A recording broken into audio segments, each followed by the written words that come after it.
in a venue. So What's going on, guys? Welcome back to Pure Evil MMA. I'm your host, as always, Evil Eddie, and we have a special guest back with us once again. We got Ziggy, who, if you guys know from the last episode, was just in a crazy fight with Hype Boxing against an influencer who said that he was getting into Ziggy's head. Well, Ziggy said he was going to make this influencer go back to the influencer realm, and let alone getting into his head, Ziggy gave him a reason to go get his opponent's head checked. Ziggy, welcome back, bro. The hook how's it going, brother? from hell, bro. Ziggy with the hook from hell. Hell yeah, man! It was fucking like a hook from fucking hell, man. It was a great shot. Listen, we got to walk through this because going into this, everyone was looking at this event, singled you out like this dude's for real. And Yeah. the opponent was trying to get into your head, being like, oh, he didn't show up for the press conference. I'm in his Yeah. head, this and that. Yeah. But what happened the night that you showed up? Like, bring me Man. through this, bro, because you couldn't have had a better night. Dude, I was just like dialed in, man. I mean, like from the press conference, like onto the weigh-ins, him like smiling and like him smirking, and then I get there and I started like warming up, and then like a lady like on Jade and Van, those two are just amazing. That like Jade like push me, like with the mitt work, and then like a Van like a sparring with me. I mean, like that man was like watching me, hit the mid, so like a spar, and then I saw him during like on training in the back, and he had that wide right like a hook. So that like a lady like when Jade said, that shot would be there, and she said just to be like patient, like through the first two like rounds, just don't throw with like a freaking like power, just like throw with like a speed, and the first round did not go our way.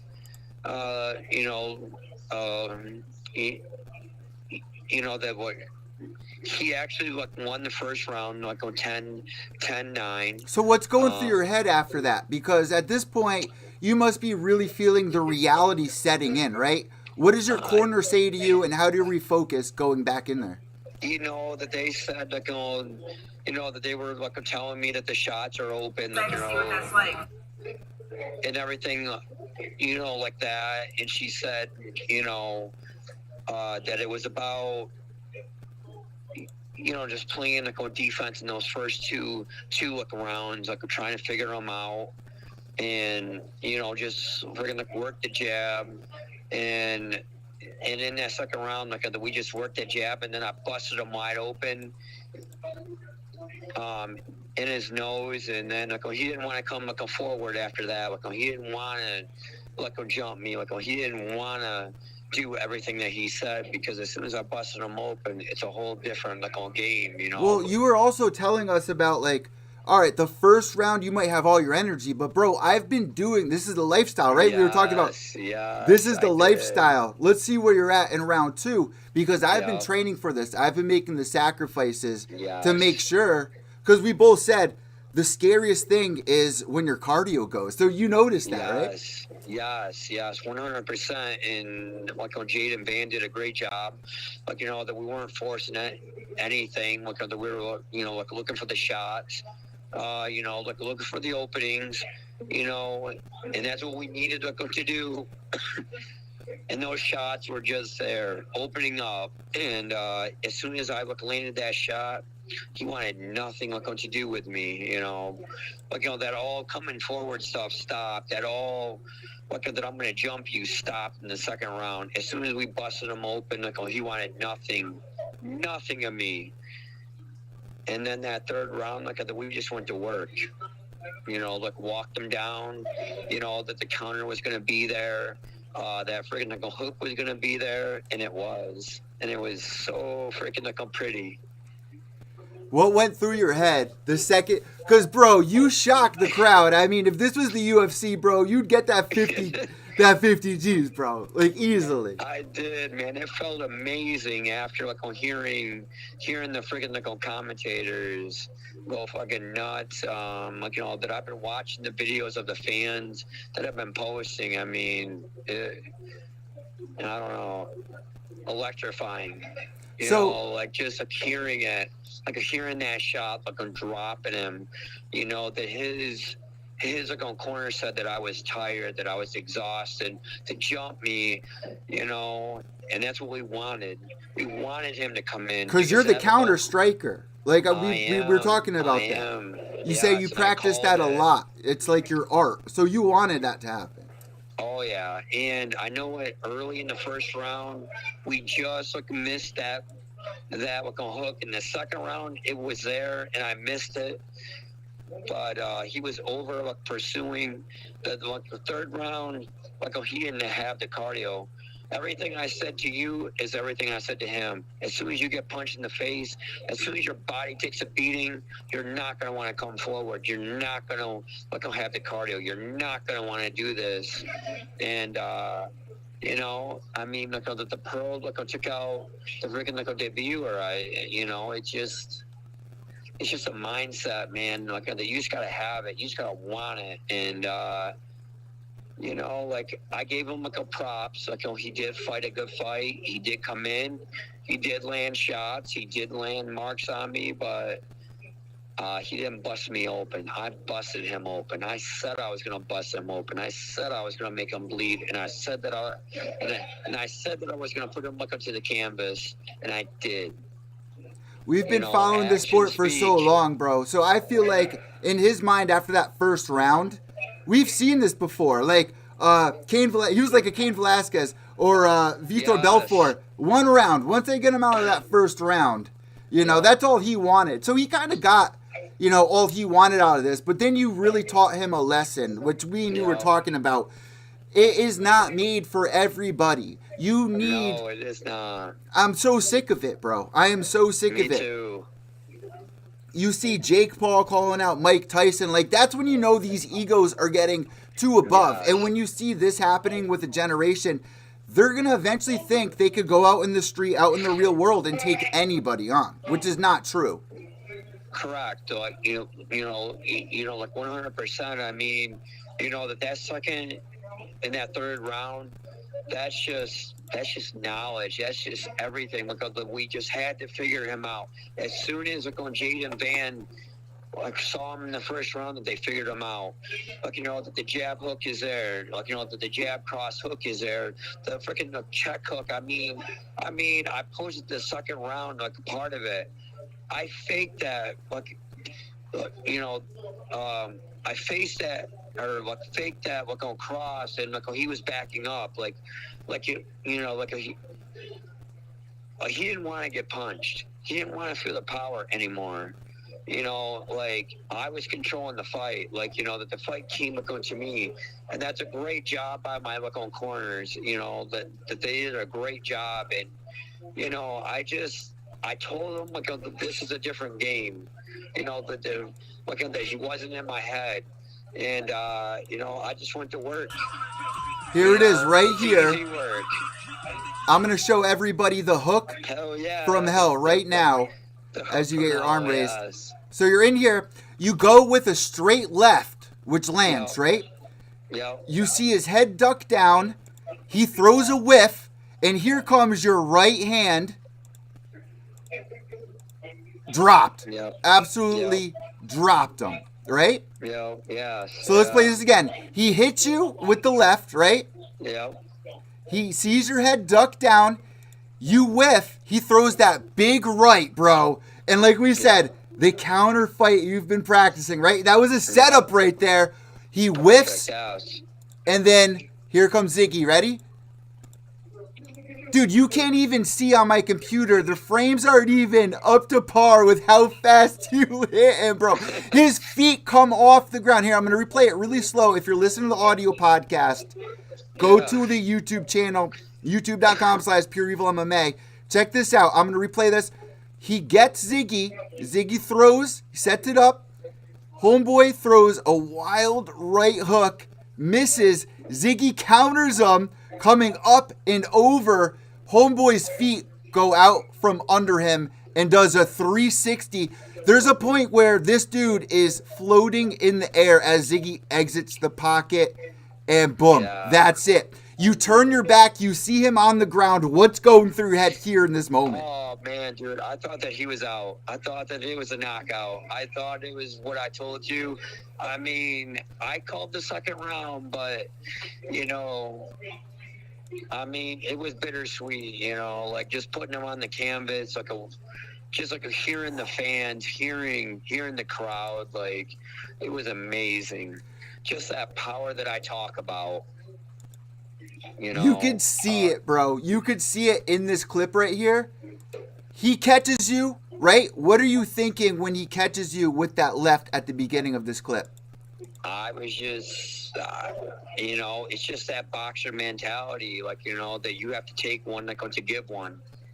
You know, and like, you know, that we took the shot and then we gave the shot, you know, like, you know, you know, that like Jaden Van said that shot would be there, and it was, you know, and we just had to set it up. Like, you know, sometimes, like, you know, that you have to take that shot, like, to land the shot. And that's really important that you said that, because on my last episode, I was discussing the main event, Sugar Sean O'Malley versus Cheeto Vera. Yes, and in one of the rounds, Cheeto's corner was telling him, listen, man, every time that you go in there and you throw that one punch, go in more because you can catch them. It's so important to have the corner, which is why I see, like, these fighters that are calling in these celebrities in their corner. What, like, that's not going to help you in the fight in the long run, the longevity. Right. How important is it to actually have a good corner? It doesn't matter how long you've been training. You don't see the whole situation in there. So if they didn't tell you that, do you think this would have happened? Like, it takes a team. Oh yeah, like, you know, it's definitely like on team, like on Jaden, like on Van scouted that they broke it down. You know, it was a huge team effort on that part. Like, you know, they did a great job. You know, like, you know, that I can't thank those two enough. Everything that we worked, everything that we trained for in the pre-fights, that they, I mean, it came like on true.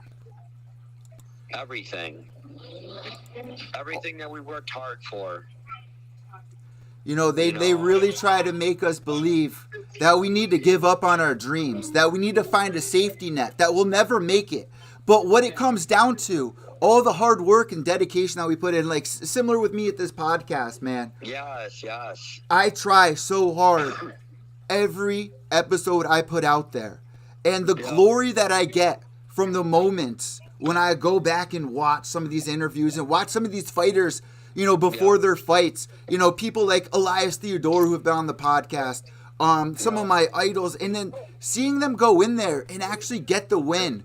You know, Jillian Robertson calling out the submission over, you know, Valentina Shevchenko before she's champion. Like, there's so many interviews I've done where I've been rooting, and it's all about this moment of glory, man. And I can't tell you how proud I am of you to get this. Thank you. I mean, oh my God, it feels amazing. It feels so good. You know, like now we're on the map. Now we got people calling us out. And now June like a 28th, we face a real boxer. He's like a 10-0. We go over to his country in the UK that the IBF title is on the line, and I'm gonna knock him the fuck out in his home country. I will slay the fucking like a Scottish man. Hold on a second. You're leaving the country. Well, hold on, bro. This is big. You're leaving the country. Where you going?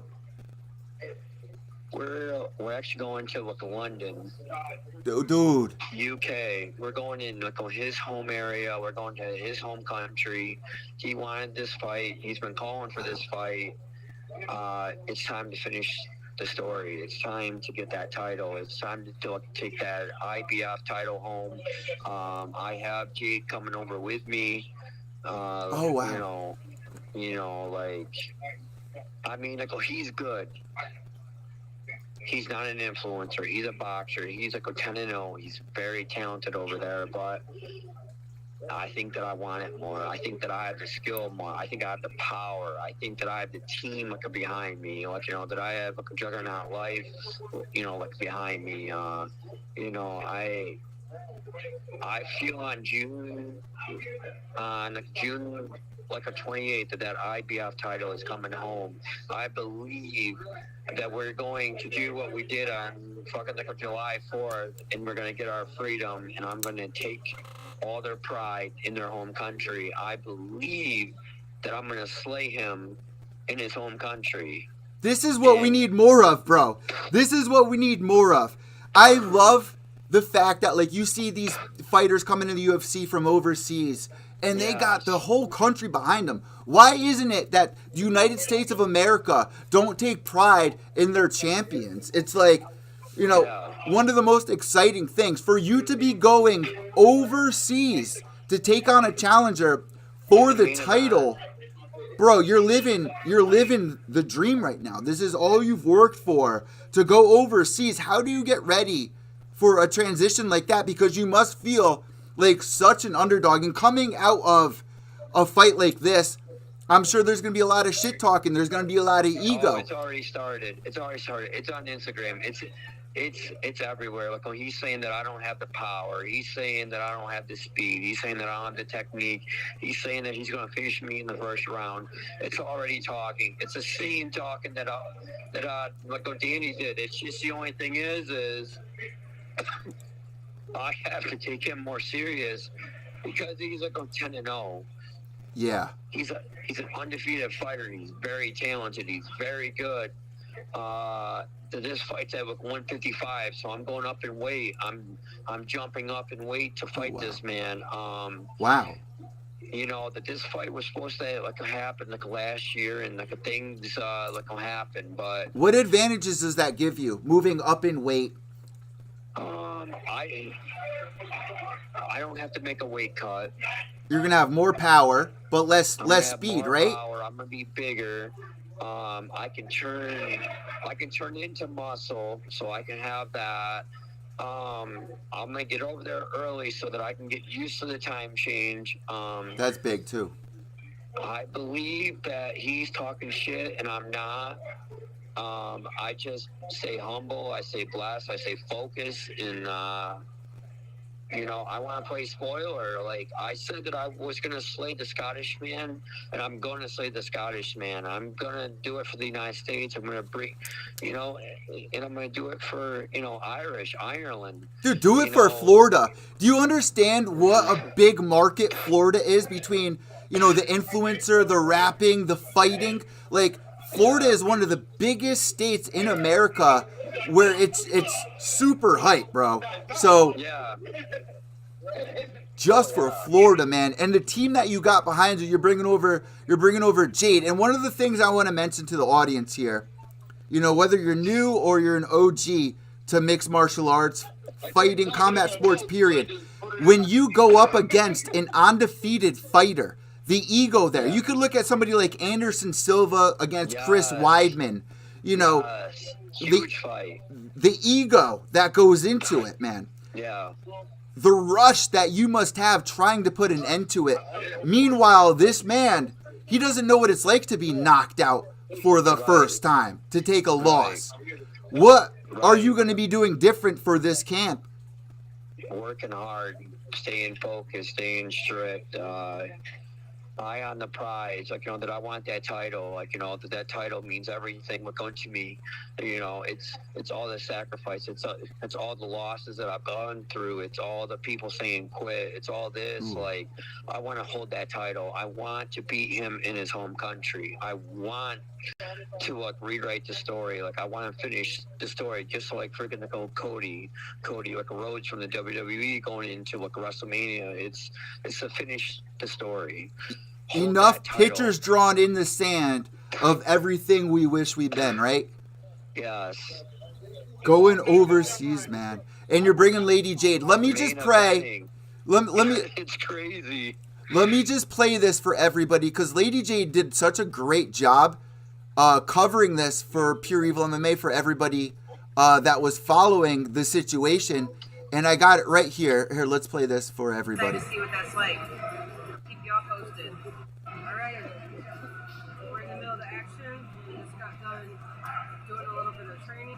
We got Xavier over here. So you were there with Xavier, who was also fighting as well. Yeah, so he's the ICB champion, but he lost his title to a very tough opponent. Okay, so here we're gonna see you sparring in just a second here with. There's Xavier.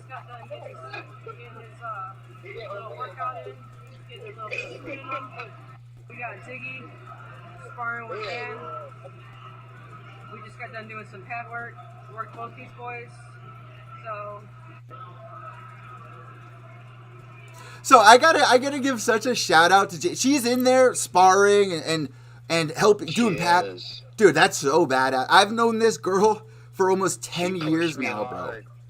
She pushed me hard in pre-fights, in the warm-ups, man. I thought that I was in the fucking fight. But we worked that counter, that counter, a hook was in that work and everything, that jab out. I mean, it just, we continued to work it, we continued to push it, and at the end of the day, it worked. Man, what makes you pick somebody like Lady Jade? Out of all the people at your gym, it says a lot about how far female fighting has come. Her knowledge, but it also says a lot about how male and female there is no differential. She helped you just as much as a male could have. She's a beast. She has so much knowledge. Between rounds, her and Van just. They just did a great job. They saw things that I didn't. She's that you're not going to throw with power, that you're going to throw with speed. We're going to play on defense, and we're going to draw them in, and we did.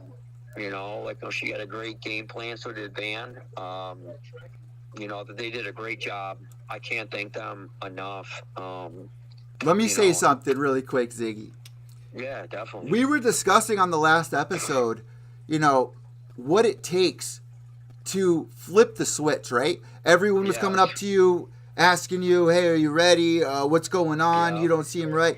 When I see these clips of you backstage getting ready, you got the orange and green on, right? You got the whole get up on. Dude, you have a look in your eyes, and I just paused it here for everybody watching the video cast. The look in your eyes of somebody who is ready to give it their all. Bring us through that morning. Because dude, even I wake up in the morning and I'll have worked for 4 hours, 5 hours. I'll be like, fuck, man, I want to call out. What does it take to have that mentality of flipping the switch and doing what you were trained to do, doing what your heart wants, and doing what you desire? I told my friends earlier that day, because we had a lunch on the beach, and I was just I'm ready to go. I know that I'm ready to go. I'm ready to smash this boy in the face. I want to. I want this victory. I want this win. I want to send him back to what he needs to be sent back to. It's my sport. It's my time. And then especially, which I haven't mentioned much, but now it's on social media, but Albert Acholo, who's a 150 champ, he got offered the title fight, and I was like, fuck that, dude. I'm a better fighter than you. I fought the best. There ain't no fucking way that you're getting a freaking title fight over me. So there was a lot that went into it, and then I beat him, and now I'm calling out Albert Acholo for the ICB or the IFL 150 title, and everyone's tagging him, but he's not doing nothing. You want to know why? Because Danny is an influencer and I'm a pro fighter. There's a difference in my game, there's a difference how I fight. You are not going to sit on the outside with me. You're not going to jab me from the outside and think that it's all right. I'm going to come in and I'm going to smash your fucking face in. There's a difference why that man doesn't want to fight me. I don't give a shit that he has the Sports Illustrator Trainer of the Year. That means nothing. I have the Juggernaut. I have freaking Lorenzo Hunt.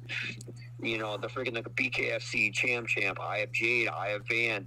Like I have a lot in my corner. And I think too, Albert Acholo, I think if you want the real fight, you want a pro fighter because you want to turn pro, then I'm the fight to make. Like I have the following. I'm gonna come at you. I'm gonna step to you. That I'm gonna punch you in the mouth. I'm going to fight from the outside like you do, and I'm gonna counter punch you. And at the end of the day, that I'm gonna knock you the fuck out because, I'm not an influencer. Like, that you fought easy fucking fights and you won. Now you're going to fight somebody that can fight. Alfie in the UK on June 28th, you're 10-0, but you don't have someone that has a heart and the drive, but that wants that title more than anyone in this world. And I'm going to slay the Scottish man on June 28th, and the United States is going to rise yet again over England. That's just how it is. We are the baddest country in the world. We are the strongest country in the world, and I'm going to prove it again. Here's what I love about this whole thing.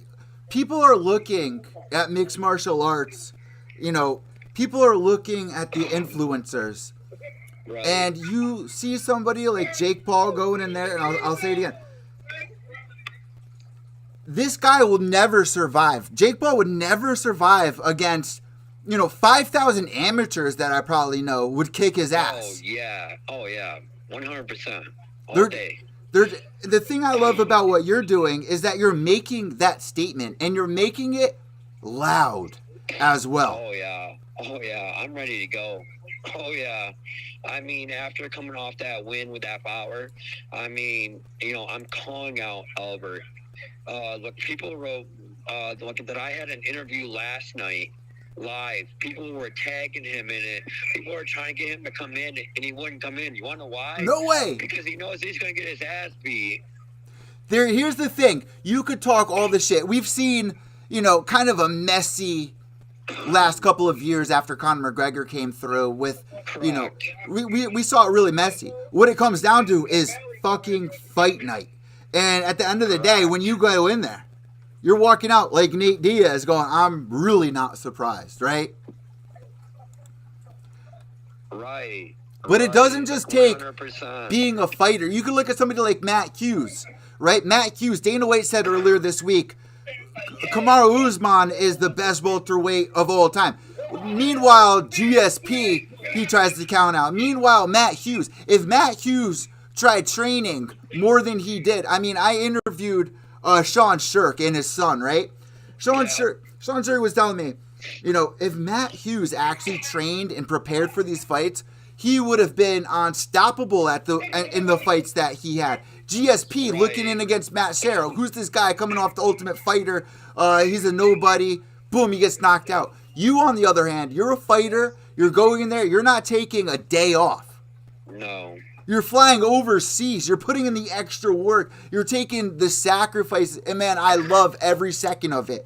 It's entertaining, man. And I really hope that you have, such an amazing journey overseas to bring back the title for the United States of America. Would that be the most important thing you've ever done in your career up to this moment? Is this the rabbit? Is this your Eminem 8 Mile moment? It is. I think it is. I believe going into somebody else's own country and dominating them, taking the title back home, seeing that title the whole entire flight home, and man, it's just gonna be, amazing. Where do you get this fight from, man? Because it doesn't just come naturally. It doesn't come from paying for a membership at an MMA gym saying, hey, I think I want to do this. It comes from your roots. It comes from your childhood, man. It's a drive. It's just that everybody's saying that you can't do it. Let me stop you, Ziggy. Let me stop you, Ziggy. Are you when you were growing up as a young lad, were you an only child? No. You have brothers, right? I wasn't. I have a younger brother, yeah. Okay. So it's been competition your whole damn life, right? It has, but yeah, I mean, and like, that I was a 3-sport athlete and all that, but that there was people that didn't like me, and I didn't like to fight, and I got picked on and all that. But now, at the end of the day, I just have that mindset. I have that drive. Like, I'm hungry. Like, it felt so good. Like, on tonight, like that I went looking to my buddies, like music show tonight, and people just coming up and like saying like a Oh, congratulations on the wow. fight and that knockout and everything else like that. It just like motivates you to go back and like take that title, take that pride from fucking England. Like shock the world. Just like Danny said that he said that he was going to shock the world, but he didn't. I will shock the world. I will take the IBF fucking title back home. Man, I have to say something to you, man. Sure. In the last couple of years, me doing this, I've interviewed a lot of fighters, a lot of champions, a lot of UFC fighters. Yeah. When it comes down to it, I think you might be one of my favorite stories in the current time period right now that I feel like all of my listeners need to really invest in. So, like, where can people find you on social media? You say all this is on Instagram and everything. You keep it live. You keep it lit. It's not like there's just a fight set up. You have this going, this narrative, it's like a whole movie unraveling every fight. And that's what's really special about you, Ziggy. Thank you. Where can people keep up with everything that you got going on? On Instagram, it's at Ziggy Johnson 28. Let's see. Look on Twitter is at Ziggy Rocks. Like on 28, 48. And then on Facebook, look on Zachary Johnson. I just believe that the shit talking has started on Instagram. Like, he's tagged me in videos, he's tagged me here and there. But I think it's just like motivation. It's focus. It's like I'm really not posting videos like that. It's going to be a bloodbath. I know that I'm going to go into war. But I'm going to bust him open too. So I see that you were sporting friends, a local artist, the Montage Music Hall tonight about 2 hours ago, and here you are doing this interview, bro. You got the life going on right now, Ziggy. You got it going on right now, man, and I'm so proud of you, bro. I'm out supporting my friends. That like Tommy B, like walked me out like into my last fight. Like when he had like a discipline with the song. That my other friend Chris, like Blazewell, like performed, like on tonight. He has amazing songs. Out to like Hex Nation was out like performing. All the artists were great. I'm just out supporting. I'm very blessed that everyone was coming up to me and like wishing me the best with the win and everything. But it's about them. Like on tonight, it's not about me, and I'm just enjoying it, just enjoying the week, and then we go back to training on like Monday and get ready for this fight. Man, Ziggy, this couldn't have gone any better. I want to thank you so much for joining us on this podcast. Man, thank you so much, man. So listen, you got to join me June 14th on my birthday here on this podcast. I will. Because the fight is June 28th, right?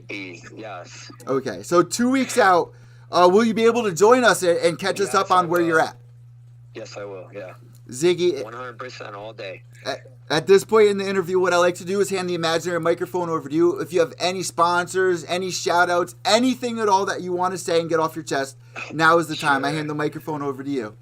Oh, definitely. That I want to thank everybody. I'm so looking blessed by everybody's messages, comments, shares on social media. Shout out to freaking like a Juggernaut Life. That's freaking like Lorenzo Hunt. He's a BKFC local champion. Oh yeah, I've interviewed him before. Yeah, so I'm excited for him. No quarters or compatibles. Nate and amazing. I can't thank them enough. Like a house, like a home of the freaking like a hustle, the best like a coffee drink out there. I can't thank them enough. Like a Gooden Squad with Adam Calhoun, look Tom, like a McDonald's from friggin' like a Hangover, like on Gangs. You know, my friends like a Tommy Vino, Chris, like a Blazewell for all the support flying down there. You know, like Lady Jade and Van from like Wrath, like on Combats, like High Boy East. Up in like New York, like he's been a big sponsor to me. You know, Fame, like a Fiala. He's been great. So as a real young CEO, like he's a middleweight, like champ in celebrity boxing. I just can't thank you all enough. And on like a June like a 28th, you know that IBF title is coming home. It's coming home to the United States. I'm coming over, and I'm going to slay the Scottish man. I'm going to the UK, and I'm going to dominate him. It's going to be a bloodbath. I understand that, and but at the end of the day, that I will have my hand raised again, and that title is coming home. Let me say something. All the hard work and dedication to get this win through the ups and downs and adversity, yes, to continue on the path to achieve goals. With people against you telling you to give up and to stop, just keep pushing forward and putting a team around you to improve and get better. It's all about who you surround yourself with, man. What did you say to your opponent? Last thing I want to ask, what did you say to your opponent here as we watch this video after you get your hand raised? What did you say to him here? I said like a good fight. I said to keep fighting, you know, and I just wish him the best, you know. He should have stuck to the game plan in the first round. And that's what I told him. Yeah. But he didn't. I mean, it's a lot different story, and it's what that quote comes, you know. It's a lot different until you get, you know, like a punch in the mouth. Oh, see, it's a lot different. I fucking love every second of it, man. Because right now, you're doing us the biggest deed. You know, Nate Diaz has a big deal. Ben Askren hasn't been able to do it. Tyron Woodley has. Ziggy, you out here doing it, bro. You out here doing the damn thing, bro. And I salute you for that, bro. I put the influencer back in his little cage and sent him back to the animal world.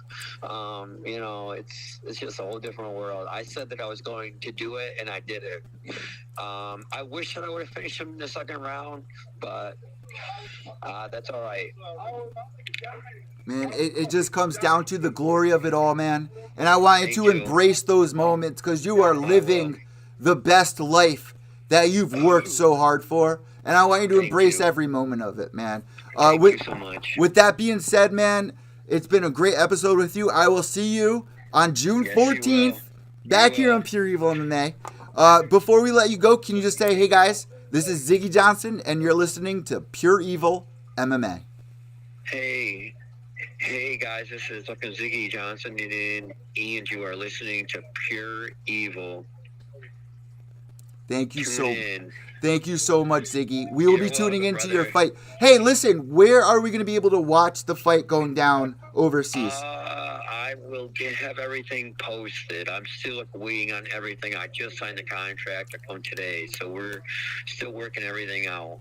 All right, man. That sounds good. But I did hear that it's going to be on Fight, on TV. Okay, awesome. I think I almost worked for them at one point. There you go. In my career. I think I still have a Fight TV shirt they sent me. Oh, really? Yeah, bro. It's pretty crazy. What a small world, right? Hell yeah, it is. But that's what it's going to be on. It's going to be on the Fight on TV network. All right. Thank you so much, champ. And we're the main event. Oh, no shit. Yeah. Ziggy, we'll talk to you soon, man, and we're going to keep up with everything going on, bro. Thank you so much. Hey, white knuckles till the end. This is our revenge, right? That's right. All right. God bless. Time's up. God bless, champ. All right, guys, that was Ziggy Johnson, bro. For our last interview that we had, go to iTunes, Spotify, wherever, Amazon Music, wherever, Stitcher. There's so many podcast platforms out there. Megaphone. Shout out to Age of Radio for powering Pure Evil MMA. This has been another episode. Guys, we're going live tomorrow night, and we're going to be discussing all the latest MMA news and we're going to have another MMA interview for you. I want to hear who you want to have back on the show. We're trying to get Bilal Muhammad back on. I'm going to try to get Jillian Robertson back on. Tatiana Suarez, me and her have been in talks for years, and she needs to come back on this podcast. I'm just so excited to talk about UFC 300 coming up. We're going to get a lot of UFC fighters from back in the day coming back on. Another one, Paul Felder, we're going to try to get back on here. I just want to say I appreciate everybody so much who has been supporting Pure Evil MMA the last couple of years here. It means so much. I'm back in action, back in the studio. I've been dealing with a lot, man. The last couple of years going through a lot. But I'm here. There's no scars on these wrists. No more. White knuckles till the end. Remember, guys, without evil, there's no purity. White knuckles till the end. Behave yourselves.